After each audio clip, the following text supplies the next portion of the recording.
Énorme info mercato, mon cher Hervé, aujourd'hui, qui concerne Kylian Mbappé. On rappelle que le joueur n'a toujours pas prolongé avec le PSG, qui est parti au bras de fer et a décidé de ne pas partir en tournée au Japon avec son joueur star. Et ce lundi, on apprend, grâce au journal L'Équipe, que le club saoudien d'Al Hilal propose 300 millions d'euros pour s'offrir le champion du monde. Et que le PSG pourrait bien accepter cette offre. Alors, Kylian Mbappé en Arabie Saoudite, est-ce que c'est forcément le mauvais choix ? On parle de l'argent, évidemment. Je ne pense pas qu'il en fasse une priorité, même si ça compte forcément. Mais sportivement, s'il... à Paris, il prend son salaire quand même. Hein. Non, mais bien sûr. C'est le joueur le mieux payé au monde. Mais là sportivement, en une année d'Euro, de Jeux Olympiques, on sait que physiquement, il va falloir aussi s'il veut faire les deux compétitions, il va falloir qu'il se prépare d'une certaine manière. Physiquement, pour moi, déjà, le risque est trop gros. Pour moi, il perd une année. Sachant qu'en plus, sportivement, il veut forcément. Pourquoi ? Oui, en jouant en Arabie Saoudite, il perd une année. Là, le niveau du championnat, bientôt, ça va être niveau de Ligue des Champions. L'intensité, je pense que c'est pas encore l'intensité pour les Bleus, européenne. Ce serait plutôt une bonne nouvelle là pour le coup sur le physique. Je suis pas d'accord. Mais après, je trouve qu'il y a un risque pour lui justement. Pour moi, il perd une année parce que, en plus, sportivement, on sait qu'il veut encore gagner, ne serait-ce que la Ligue des Champions. Et là-bas, même pas tu vas pas pour un an. Mais t'as raison, Candice. Tu n'y vas pas pour un an, en fait. En plus, on sait que tous les joueurs qui partent là-bas, parce que tu vas pour la retraite et la retraite, ça dure plus qu'un an. La retraite ou pas que la retraite. Il y en a qui vont plus jeunes, mais ils s'inscrivent un petit peu dans la durée, se dire peut-être qu'il y a quelque chose qui se lance et tout.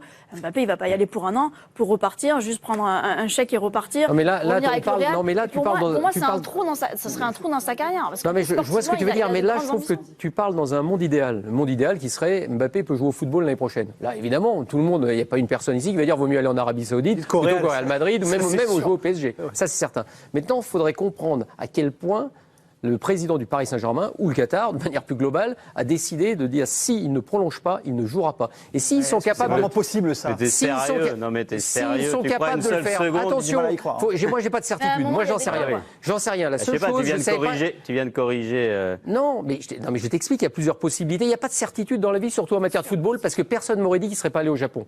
Commencez à dire, commencez même à se si poser la question de savoir si ça peut être une bonne idée ou pas pour Kylian Mbappé, meilleur joueur du monde ou pas loin, pas compris. à 23-24 ans, d'aller en Arabie Saoudite. Mais laisse-moi aller et laissez penser aux gens que le Paris Saint-Germain, je veux dire, tout autoritaire qu'il est, on les a vus dans le passé, ils vont être capables de laisser sur le banc pendant une saison complète Kylian Mbappé. Mais t'es pas sérieux, si t'y crois une seconde. Si toi t'es persuadé que ce que dit Nasser... Merci, d'accord. Déjà, juridiquement... Explique-le, Hervé. Non, mais juridiquement, il n'y a rien qui empêche le PSG de ne pas faire jouer Mbappé toute l'année. Ils sont dans l'obligation de le laisser s'entraîner la semaine avec l'équipe A, mais ils sont dans le droit de ne pas le convoquer le match pour les week-ends. Ce qui est sûr, ça c'était quelque chose qui était inenvisageable. Là, je ne parle pas du Japon. C'est que là, visiblement, la direction du PSG qui est vraiment remontée, quand même, et serait prête à se priver d'Mbappé jusqu'au 1er septembre. Déjà, ça c'était inacceptable il y a quelques mois, donc, c'est pour ça que quand Hervé dit « on ne sait pas », honnêtement, ils sont tellement vexés, ils sont tellement offensés. Moi, je n'y crois pas. Pour moi, quand tu as le meilleur joueur du monde, à partir du moment où le mercato est passé, ils le mettront sur le terrain. Mais je pense que le clan Mbappé ne s'attendait pas non plus à une réaction aussi forte de la part du PSG. Ça, c'est un élément important. Allons au bout des choses. Donc Nasser, s'il le fait jouer à partir de septembre, il perd la face. Vous êtes d'accord ? Là, au moins, on est tous d'accord. Il a tellement dit il ne jouera... Non, mais il ne le fera peut-être pas. Il y a quelqu'un qui va perdre la face. Donc, il y aura quelqu'un qui va perdre la face. Ça peut être Mbappé, ça peut être Nasser Al-Khelaifi. Mais si Nasser Al-Khelaifi a dit de toute façon, s'il ne prolonge pas, il ne jouera pas... Toi, tu le crois. Donc, en vrai, donc tu penses que c'est un menteur ?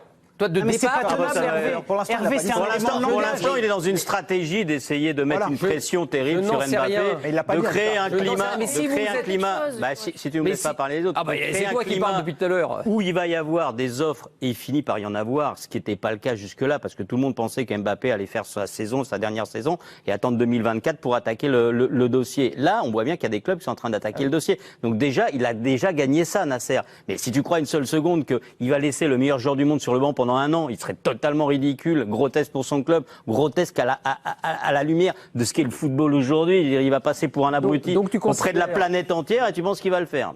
Il met un coup de pression comme ça se fait dans le football, mais ça ira pas au-delà. Bon, ça, si t'en es sûr, tant mieux pour toi. Moi, j'en sais rien. Moi, je l'avais déjà dit sur ce plateau il y a quelques temps, quand Hugo Delon avait fait une interview de Nasser Al-Khelaifi, mais dit attention, parce qu'ils sont vraiment très remontés. Et là, c'est une question d'ego et d'image. C'est-à-dire que là, on est en train de mettre à mal, d'une certaine manière, c'est le Qatar. C'est l'image du Qatar. Le bras de fer remporté par Mbappé contre un pays. Attention, ils peuvent le prendre de manière orgueilleuse. Attention. Donc c'est pour ça qu'on veut revenir. Donc il va pas le faire jouer toute la saison. Pour recentrer par rapport au débat. Ce que je veux dire par là, c'est que si il n'a qu'une seule possibilité, parce qu'attention, tous les autres clubs qu'on voit venir, on voit Barcelone, on voit ci, on voit ça, mais ils n'ont pas les moyens de le payer. Tout est là. Il y en a qui ont les moyens quand même. En l'occurrence, le club saoudien. Non, mais c'est pour recentrer sur le club saoudien. Finalement, le seul qui aurait les moyens, c'est le club saoudien. Mais si lui décide, par exemple, s'il voit qu'il n'y a aucune autre solution que de partir et de prendre un contrat d'un an, je dis pas attention, moi je ne vais pas plus loin, d'un an pour être sûr de pouvoir jouer un an. Enfin, je te rappelle une possibilité. Attends, Hervé, je te rappelle que Kylian Mbappé, il a un contrat d'un an au Paris Saint-Germain, où il est le joueur le mieux payé du monde et de très très loin. Et donc pourquoi il irait partir, pourquoi il partirait en Arabie Saoudite? Non mais il y a alors, il pense qu'il va pas jouer. Non mais lui pense qu'il aura les stages de l'équipe de France. Mais non, mais toi comme tu es blindé de certitude, il y a aucun souci. Écoute, je pense en effet que le meilleur joueur du monde, il va jouer pendant la saison, il va pas rester sur le banc. Vous pensiez qu'ils n'allaient pas le prendre au Japon? Vous pensiez qu'ils n'allaient pas le prendre au Japon? Ça n'a rien à voir, on est dans la pré-saison.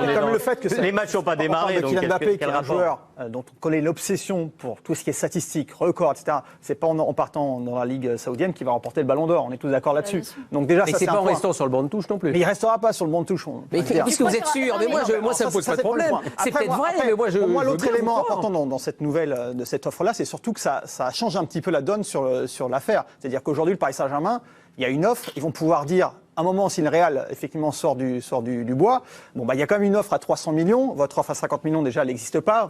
Donc, je trouve que ça rebat un petit peu les cartes. Au Real, ils sont tranquilles, Florentino Pérez, il a dit, on est ça rebat un petit peu les cartes parce qu'il y a une offre, au contraire, et que ça peut faire sortir d'autres clubs. Je pense que c'est pire pour ce qui se passe là, c'est pire pour le Paris Saint-Germain parce que Nasser Al-Khelaifi et le Qatar font des pieds et des mains pour critiquer Kylian Mbappé, pour lui mettre la pression, etc. Maintenant, ils peuvent faire ce qu'ils veulent. Il a un contrat. Puis lui, il est tout sourire à l'entraînement, ça le dérange pas. Il a un contrat. Donc, à partir de ce moment-là, le Real, moi je suis à la place du Real Madrid, j'ai potentiellement le meilleur joueur du monde libre l'année prochaine, je ne vais pas aller proposer 200 millions d'euros, je vais attendre le 31 août, je vais faire une offre entre 120 et 150 millions d'euros et ils iront là. La réalité, c'est que le PSG, ils peuvent accepter toutes les offres de la terre. Si Mbappé, il a décidé de rester à Paris et qu'il allait qu'au Real Madrid, il a le droit, il fait ce qu'il veut. Donc Paris, malheureusement, s'est tiré une balle dans le pied en proposant et en signant ce contrat grotesque et ridicule. Et aujourd'hui, ils le payent. Ils feront que le payer tout cet été. Je pense qu'à 150 millions fin août, ils le signent dès demain. On conclut quand c'était déjà pour pas perdre la face l'année dernière aussi. En gros, c'était le tapis rouge pour que Mbappé reste. N'oublions pas un détail qui était important. L'année dernière, il y avait une chose qui était importante pour le Qatar. C'était la Coupe du Monde. Heureusement qu'ils l'ont gardé. Tu dis que c'est un contrat ridicule, pas tant que ça, parce qu'il a pu rester au PSG. Non, mais je finis. Il a pu rester au PSG, sinon il ne serait pas resté au PSG. La finale de la Coupe du Monde, c'était France-Argentine. Du point de vue diplomatique, tu parles géopolitique. Mais oui, parce que c'est fait aussi pour ça. C'est aussi, il faut accepter. Messi a gagné la Coupe du Monde. Kylian Mbappé a mis un triplé en finale. Les deux héros, finalement, de cette Coupe du Monde. Et ces deux joueurs qui jouent au Paris Saint-Germain. Alors que l'année dernière, s'il ne signe pas ce contrat-là, il n'est plus au Paris Saint-Germain. Ça n'empêche que sportivement, ça rentre pas en ligne de compte. Dans le projet sportif du Paris Saint-Germain, ça c'est un autre débat. Le projet sportif du Paris Saint-Germain, on l'a vu depuis des années quand même. Est-ce que vous voulez qu'on se fasse un petit récap quand même, parce que c'est quand même compliqué de suivre l'histoire de Kylian Mbappé. Et on a quelqu'un qui s'y connaît très bien en la matière, c'est Loïc Tanzi, qui va nous récapituler tout ce qui s'est passé depuis vendredi soir. C'est parti.